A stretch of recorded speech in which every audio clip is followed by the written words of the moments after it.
Revelation 3910. From the 21st of October 1946. Love constructive power. Lovelessness destructive power. The strongest driving force on earth should be love. But if greed, which arises from self-love, is greater than love, the human being will miss his purpose of earthly life and his embodiment on earth will not bring him spiritual success.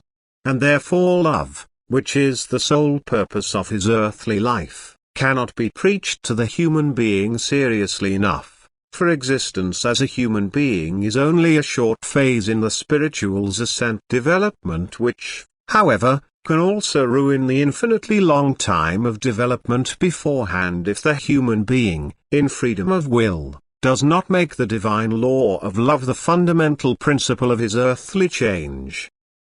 The commandment of love must always be presented to people as a divine commandment so that they will observe it and live according to it.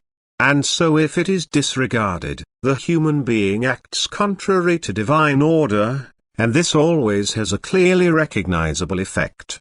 Everything is out of harmony with order, to the sorrow of people themselves who live without love. For even an apparent order of external living conditions is only maintained through increased unkindness, which will always cause harm to the fellow human being, to himself or to his possessions. All thinking, speaking and acting that lacks love will have detrimental consequences for the soul and body of the person who lives without love. But at the same time, as it is directed against the neighbor, it will also harm him and thus kill love but not awaken love. For all unkindness is a driving force which has a destructive effect, opposite to love, which is in itself a force which builds up and sustains. For it is divine, and everything divine is invigorating strength, thus unkindness, as completely opposite, is a strength which leads to death. The initially ignorant being, the human being at the beginning of his earthly career, must therefore be informed of the blessing of love as well as of the ruin-bringing unkindness. He must be instructed and love must be presented to him as the most desirable thing on earth. And if he violates the commandment of love, he must feel the effects of unkindness in himself. This is why God will never ever intervene to prevent people from doing actions which violate all divine order and are devoid of love, for love must be practiced voluntarily and therefore the human beings will cannot be curtailed, so that he may learn from the effects of his unkind actions, speech and thoughts how far he has strayed from the eternal order and strive back of his own accord, so that he may feel in himself the effects of unkindness, so that he may change in free will to love.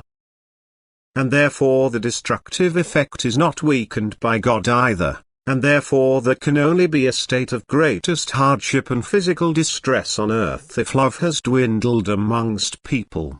But the activity of love also alleviates the greatest suffering and shows people the right way to establish orderly living conditions if only they are willing to work with love. For unselfish activity of love works miracles.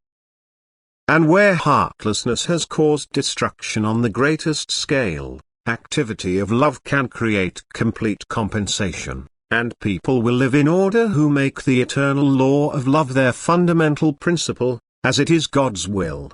Yet only love restores this order, for it alone is the strength which creates, enlivens and sustains, it alone is the strength which makes people happy and leads them towards their final goal. It alone brings them success, for the sake of which the human being walks on earth. He develops himself upwards, he approaches God, who is eternal love, and his soul unites with him through love. Amen.